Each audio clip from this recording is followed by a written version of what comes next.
অভ্যন্তরীণ এবং আন্তর্জাতিক যে কোনো ষড়যন্ত্র রুখে দিতে প্রস্তুত অবসরপ্রাপ্ত সশস্ত্র বাহিনীর কর্মকর্তারা রাওয়া ক্লাবের সামনে এক সমাবেশ থেকে এমনটা জানান তারা। দেশের জনগণ এবং আপনারা আমাদের বন্ধু, কিন্তু ভারতের গেরুয়া পোশাকধারী হিন্দু আধিপত্যবাদকে আমরা কোনোভাবেই এদেশে আশ্রয় দিতে রাজি নই। বিভিন্ন প্রতিরক্ষা স্থাপনাতে যে সমস্ত ভারতীয় চাকরি করছেন তাদের ফেরত পাঠানো হোক। বাংলাদেশে চাকরিরত ভারতীয় নাগরিকদের বিস্তারিত বৃত্তান্ত প্রকাশ করা হোক। আসসালামু আলাইকুম ভিউয়ার্স, দেশ ও দেশের বাহির থেকে যারা আমার ভিডিওটি প্লে করেছেন জানাচ্ছি আন্তরিক শুভেচ্ছা ও অভিনন্দন। আশা করি সবাই ভালো আছেন, সুস্থ আছেন, আলহামদুলিল্লাহ। তো ভিউয়ার্স, বাংলাদেশকে দখল নেওয়ার জন্য ভয়ঙ্কর ষড়যন্ত্র করে যাচ্ছে ভারতে বসে শেখ হাসিনা তাদের সঙ্গে একাত্মতা প্রকাশ করে বাংলাদেশটা তাদের হাতে তুলে দেওয়া বা বাংলাদেশকে ভারতীয় রাজ্য করে তোলার নানান পায়তারা করছে আন্তর্জাতিক মহলে। কিন্তু তাদের এই মিশনটা ব্যর্থ করার জন্য বাংলাদেশ সেনাবাহিনী ও অবসরপ্রাপ্ত অফিসারেরা আজকে জাতীয় ঐক্য ঘোষণা করেছেন এবং ভারতের বিরুদ্ধে তারা কি ধরনের ভয়ঙ্কর পদক্ষেপ গ্রহণ করবেন, অটোমেটিক্যালি ভারতকে রেড সিগন্যাল পর্যন্ত দিয়েছে সেনাবাহিনী। আসুন এ সম্পর্কে বিস্তারিত জানবো রিপোর্টে। ভিডিওতে যাওয়ার আগে ছোট রিকোয়েস্ট করব, যারা এখনো চ্যানেলটি সাবস্ক্রাইব করেননি, নিয়মিত দেশের সকল আপডেট সবার আগে জানতে অবশ্যই চ্যানেলটি সাবস্ক্রাইব করে পাশে রাখবেন। দর্শক আসুন স্ক্রিনে। 25 আগস্ট সকাল 10 ঘটিকা, স্থান রাওয়া প্রাঙ্গণ। এখানে অবসরপ্রাপ্ত অফিসারদের একটি অনুষ্ঠান ছিল। সে অনুষ্ঠান হচ্ছে সংগ্রামরত ছাত্র জনতার সাথে একাত্মতা ঘোষণা করে আমরা ঢাকা শহরের যে কারফিউ দেওয়া হয়েছে সেই কারফিউ উপেক্ষা করে আমরা এখানে একটা প্রসেশন চালাবো এবং সেই প্রসেশন দিয়ে আমরা ঢাকা শহরে প্রদক্ষিণ করব। দৃশ্যপট 2, সকাল 11টা।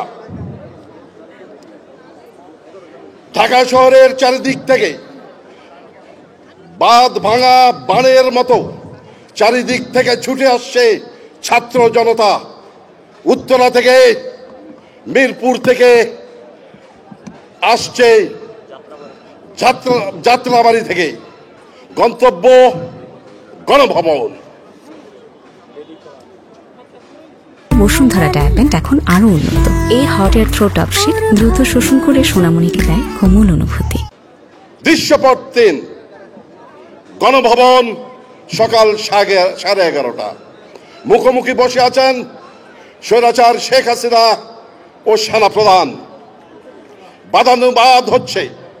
সেনাপ্রধান বলে দিলেন, মাননীয় প্রধানমন্ত্রী, আপনার আজকে অন্তিম দিন, আপনি পদত্যাগ করে দেশ গণতন্ত্রের হাতে তুলে দিন। শেখ হাসিনা বললেন, না, আমি দেব না। আমি ফাদার অফ দ্য নেশনের কন্যা, আমার বাবা এদেশ স্বাধীন করেছে, আপনি গুলি চালান। সেনাপ্রধান বললেন, মাননীয় প্রধানমন্ত্রী, আপনি দেশে এখন কি হচ্ছে আপনি জানেন না, আপনি 4 দেওয়ালের মধ্যে অন্তরীণ, আসুন দেখি দেশে কি হচ্ছে। সেনাপ্রধানের নির্দেশে গণভবনের ওয়াল স্ক্রিনে টেলিভিশনের পর্দা ফুটে উঠল।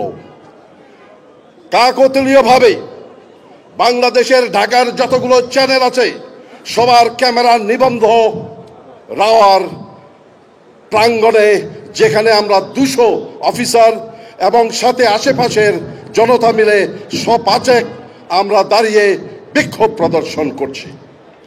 আমরা বক্তৃতা দিয়েছি, শেখ হাসিনা দেখেছেন। আমরা যখন এখান থেকে মিছিল নিয়ে রাওয়া থেকে বেরিয়ে জাহাঙ্গীর গেটের দিকে অগ্রসর হচ্ছি, তখন আমার কাছে একটা টেলিফোন আসলো চট্টগ্রাম থেকে, আমার এক সহকর্মী। আমি বললাম, হ্যালো। বলে, স্যার, আপনাদেরকে লাইভ আমরা ক্যামেরায় দেখতে পাচ্ছি। আমি বললাম, তাই নাকি? বলে, জি স্যার।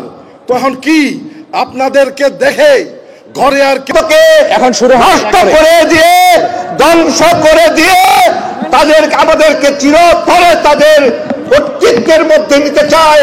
আমাদের দেশের স্বাধীনতা সার্বভৌমত্বকে তারা নিশ্চিহ্ন করে দিয়ে তাদের অখণ্ড ভারতের অংশ হিসেবে আমাদের দেশকে তারা আনতে চায়।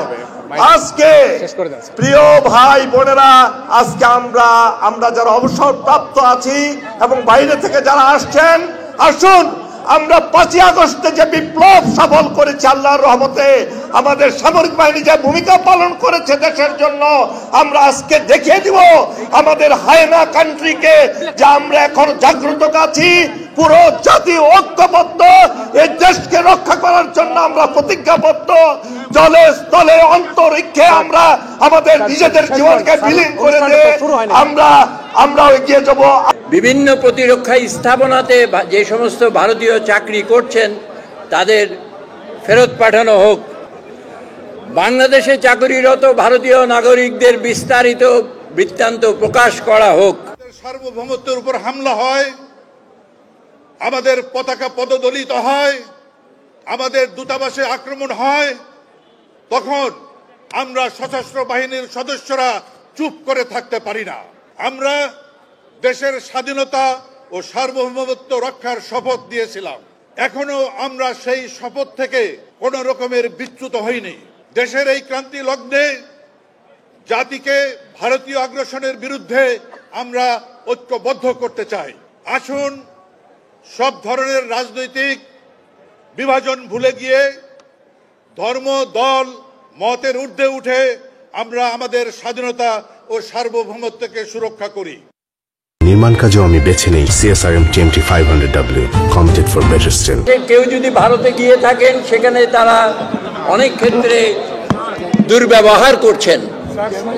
বাংলাদেশের দূতাবাস সমূহে তারা আক্রমণ করেছে। আমাদের স্বাধীনতা এবং সার্বভৌমত্ব নিয়ে তারা দর্শক, স্ক্রিনে আমরা সে সম্পর্কে বিস্তারিত জানলাম। এই বিষয়ে আপনাদের মতামত কমেন্টে জানান, কেউ ভিডিওটি স্ক্রিপ্ট করবেন না। ভারত কিন্তু পায়ে পা দিয়ে বারবার বাংলাদেশকে বিশৃঙ্খলা করিয়ে বাংলাদেশের ভেতরে প্রবেশ করার ব্যাপক চেষ্টা তারা চালাচ্ছে। এদিকে সীমান্তে বাংলাদেশ সরকার কি ধরনের উদ্যোগ নিয়েছে, কিন্তু ভারত তার চাইতেও বেশি গুণে BSF প্রয়োগ করেছে। এর লক্ষ্যটা কি? আবার বাংলাদেশ ঘেরাও কর্মসূচি তারা দিয়েছে ভারত থেকে। আসলে সম্পর্কে বিস্তারিত জানবো এই রিপোর্টে। একথা একদম একটা ছোট বাচ্চাও আজকের দিনে বুঝতে পারে যে বাংলাদেশ আওয়ামী লীগের অকৃত্রিম বন্ধু হিসাবে ভারত যেই ভূমিকা রেখেছে তা আসলে অনস্বীকার্য। শুধুমাত্র ভারতের যে আপনার পলাতক যারা আওয়ামী লীগের নেতাকর্মীরা আছেন তা না, আওয়ামী লীগ সরকারকে পুনর্বাসন করা অথবা বাংলাদেশের ক্ষমতার মসনদে শুধুমাত্র আওয়ামী লীগকে দেখতে চায় সম্ভবত আপনার ভারত। আর যার কারণে গেল 5ই আগস্ট সাবেক প্রধানমন্ত্রী শেখ হাসিনার দেশ ছেড়ে যাবার পর নানানভাবে বাংলাদেশের যে চলমান অভ্যন্তরীণ অস্থিরতা, সেইখানে একটা প্রধান ইস্যু হিসেবে দাঁড়িয়েছে ভারত। গেল 16 বছর বিভিন্নভাবে বাংলাদেশের নির্বাচন বলেন, এখানে কে অংশগ্রহণ নিবে না নিবে সেটা নিয়ে আভ্যন্তরীণ চাপ বলেন, বাংলাদেশের সাথে নানান ধরনের চুক্তি বলেন, সকল কিছুতেই একটা হস্তক্ষেপ ভারতের ছিল। তো দীর্ঘদিন যাবৎ এই যে হস্তক্ষেপ, তো যাই হোক, এই মুহূর্তে বাংলাদেশের জনগণের একটা বড় অংশ, বিশেষ করে আওয়ামী লীগ যেহেতু নীরব পলাতক, তো বাকি যে অংশগুলো বরাবরই তারা ভারতের সাথে একটা বিরোধী অবস্থানে কিন্তু ছিল। তো সেই জায়গা থেকে এখন প্রকাশ্যে ভারত সম্পর্কে নানান ধরনের বক্তব্য দিচ্ছে। কেউ কেউ বলছেন, চরমোনাই পীরের অনুসারী যারা আছেন বা চরমোনাই পীর নিজেও বলছেন, যদি ভারতের সাথে যুদ্ধ হয় তাহলে বাংলাদেশ জয়লাভ করবে। এগুলো আবার একটু অতিরঞ্জিত কথাবার্তা। কখনোই ভারতের সাথে যুদ্ধে বাংলাদেশ জয়লাভ করবে এটা আপনাকে স্বীকার করতে হবে। তবে আমরা শরীরের শেষ রক্তবিন্দু দিয়ে হয়তো লড়াই করব, এটা হইতে পারে, কিন্তু জয়টা সম্ভব না। তো এই অবস্থানের মধ্যে ভারত বাংলাদেশকে সরাসরি আক্রমণ করবে না, টেকনিক্যালি তারা বাংলাদেশ নিয়ে খেলছে। ভারত যেহেতু পরাশক্তির একটা দেশ, এই মুহূর্তে তাদের সাথে পৃথিবীর উন্নত রাষ্ট্রগুলোর একটা ভালো সম্পর্ক আছে। তাদের মিডিয়াগুলো ইন্টারন্যাশনাল লেভেলে বিট করে। বাংলাদেশের মিডিয়া বাংলাদেশের মানুষই দেখে না, ইন্টারন্যাশনাল মানে দেখা তো দূরের কথা। বা আমাদের ধরেন সরকারেরও বিভিন্ন উইংস যখন বক্তব্য দেয়, এগুলো আসলে বাংলাদেশের মানুষ ঠিকমতো শোনে না, আর আন্তর্জাতিক অঙ্গনে মানুষ শুনবে দূরের কথা। কিন্তু ভারতে যখন মমতা অথবা ধরেন মোদি অথবা তাদের বিভিন্ন মন্ত্রীরা বক্তব্য দেয়, ওয়ার্ল্ড ওয়াইড মিডিয়াগুলো সেটাকে কাভার করে, আর সেখানে নানান কিছু চলে আসে। তো এই অবস্থায় বাংলাদেশ নিয়ে একটা নতুন খেলা কিন্তু শুরু করেছে ভারত। আর আমাদের জায়গা থেকে একজন বাংলাদেশি হিসাবে বাংলাদেশের স্বার্থে এই কথাগুলো আমাদেরকে বলতে হচ্ছে। কিচ্ছু করার নাই, কে কোন কোন দলের রাজনীতি করে ডাজন্ট ফ্যাক্ট। যখন দেশ নিয়ে প্রশ্ন আসবে তখন দেশের পক্ষেই কথা বলতে হবে। দর্শক, এই আভ্যন্তরীণ অস্থিরতাকে আরো কয়েক গুণ বাড়িয়ে দেওয়ার জন্য ভারতের মিডিয়াগুলি, ভারতের মন্ত্রীগুলা, ভারতের বিভিন্ন রাজ্যের যারা মুখ্যমন্ত্রী আছেন তারা নানান ধরনের মিথ্যা তথ্য প্রোপাগান্ডা কন্টিনিউ তারা দিচ্ছেন। পাশাপাশি তাদের মিডিয়াগুলা দিন নাই রাত নাই তাদের দেশের অনেক ঘটনা বাংলাদেশের বলে চাপিয়ে দিচ্ছেন। 2024-এর আগে সারা বাংলাদেশে গেল 15 বছর 16 বছর খুঁটিনাটি অনেক ঘটনা কিন্তু ঘটেছে।